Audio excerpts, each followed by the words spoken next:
खट्टा खाने वाली चुड़ैल। रात को अचानक राधिका मौसी को किचन से कुछ गिरने की आवाज आई। उन्होंने बाहर निकल के देखा तो किचन में उन्हें कोई सफेद साड़ी में दिखा। वो चीख पड़ी, हे भगवान, आलतू जलाल तू आई भला को टाल तू, आलतू जलाल तू आई भला को टाल तू। राधिका मौसी को चीखते सुनकर श्रवण बाहर आता है भागते हुए। अरे माँ, क्या हुआ? क्या देख लिया? दादी माँ आ गई क्या सपने में? अरे बेटा, रसोड़े में देख तो कौन है? श्रवण रसोड़े में झांक कर देखता है और उसे कोई नहीं दिखता अंदर। अब रसोड़े में तो कोई नहीं है माँ। कोई सफेद साड़ी में नहीं है क्या? नहीं माँ, कोई भी नहीं है। चिल्लम चिल्ली की आवाज सुनकर काजल भी वहां आ जाती है। अब क्या हो गया माँ जी? अरे बेटा, रसोड़े में एक चुड़ैल थी सफेद साड़ी में। अरे क्या कर रही थी वो अंदर? अरे बताया नहीं, कल आएगी ना तो पूछ लूंगी। चुड़ैल जी, आपका क्या प्लान है? माँ जी, रात बहुत हो गई है, आपने कोई बुरा सपना देखा होगा, चलिए सो जाइए। राधिका मौसी सोने तो चली जाती है, पर उनको रात भर नींद ही नहीं आती। वो कुछ भी उलझुल बातें सोचने लगती है। कहीं चुड़ैल की वजह से तो घर में टेंशन नहीं हो रहा, कहीं उसी की वजह से तो वो दादी नहीं बन पा रही। सुबह जब राधिका मौसी रसोड़े में छानबीन करती है तो पाती है कि नींबू का अचार गायब है। चुड़ैल नींबू का अचार ले गई, मुझे तो ठीक नहीं लग रहा कुछ। चुड़ैल को भी पता है कि जिंदगी का असली मजा तो खट्टे में ही है। राधिका मौसी झट से श्रवण को फोन कर देती है। बेटा, मुझे समस्या समझ में आ गई है, हमें एक तांत्रिक की जरूरत है। अरे क्या बोल रही हो माँ, तांत्रिक की क्या जरूरत है?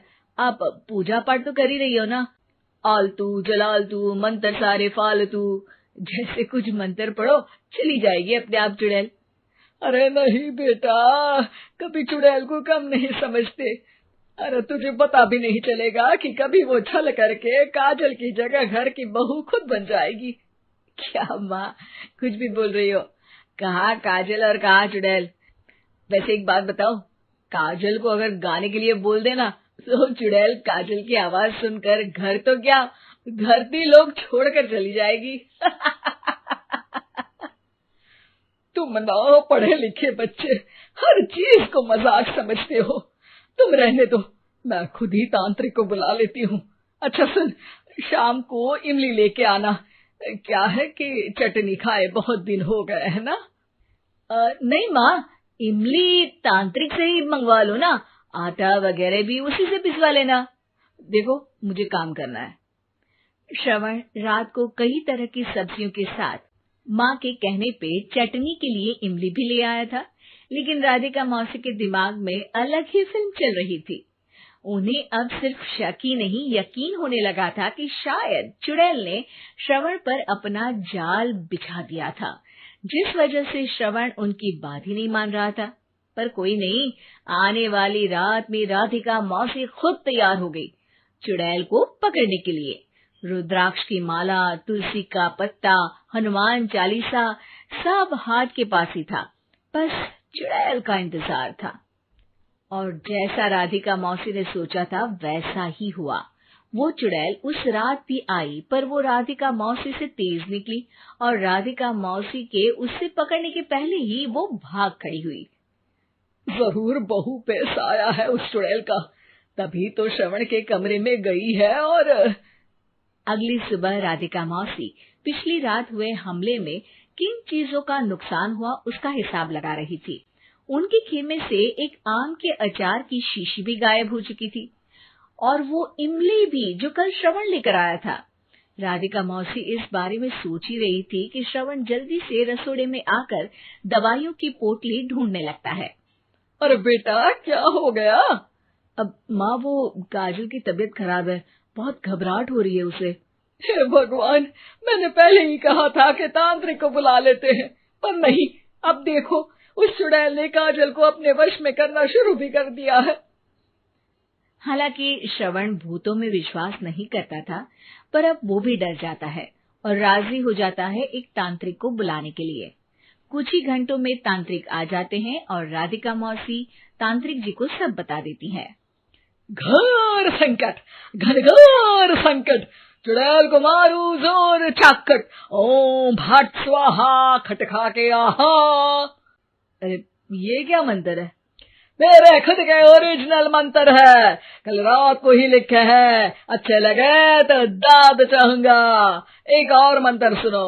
अर्ज किया है आब्राकडाब्रा, दिल्ली बम्बई आगरा, चंदा मामा सोवरले सुरन मामू जारा। ये मंत्र है? अरे कोई 40 वालीसा पढ़ो ना। वक्त कम है, 40 नहीं पड़ेंगे, 20-25 में काम चलाना पड़ेगा। अलग निरंजन जाके लंदन, मुफ्त का मंजान घिस मेरे नंदन। अरे जल्दी करो तांत्रिक जी, जल्दी करो। तांत्रिक अपने उल झलूल मंत्र पढ़ने लगता है। श्रवण को तांत्रिक पे शक होता है। वो अपने एक डॉक्टर दोस्त को कॉल कर देता है ताकि कोई अनहोनी हो तो इमरजेंसी में चीजें मैनेज हो जाए। तांत्रिक धुनी रमाता है, जिसकी वजह से कमरे में काफी धुआं हो जाता है और जिसकी वजह से बहू की घबराहट बढ़ जाती है। अब भागेगी चुड़ैल। हाँ। बहू खांसते हुए धुएं से बचने के लिए बाहर चली जाती है। अरे भाग रही है, भाग रही है। पीछे पीछे श्रवण भी जाता है। बहू एक सोफे पर बैठ जाती है। तभी डॉक्टर दोस्त आ जाते हैं और श्रवण को पानी लाने के लिए कहते हैं। थोड़े चेकअप के बाद डॉक्टर कहते हैं, मेरे हिसाब से जाप का काम पूरा हो गया है। क्या मतलब? अरे कुछ भी नहीं माँ, कोई चुड़ैल नहीं है, खुशखबरी है, अब दादी बनने वाली है। मगर वो सब अचार के डब्बे। श्रवण दोनों अचार के डब्बे अपनी माँ को दिखाता है, जो कि उनके बिस्तर के नीचे छुपे हुए थे।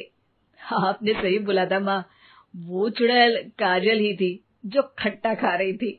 हमें कल ही पता चला, पर हमने आपको ये तांत्रिक वाला काम करने दिया ताकि आपको भरोसा हो जाए कि भूत वगैरह कुछ होता ही नहीं। अच्छा अच्छा, ये तो बड़ी खुशी की बात है, पर बेटा मुझे एक झाड़ू तो ला दे। क्यों माँ? ये तांत्रिक का भूत उतारती हूँ मैं। अब तांत्रिक राधा मौसी के डर से घर से भाग निकलता है और राधा मौसी उसके पीछे भागती है। अरे संकट ये घनघोर है, तांत्रिक मुआ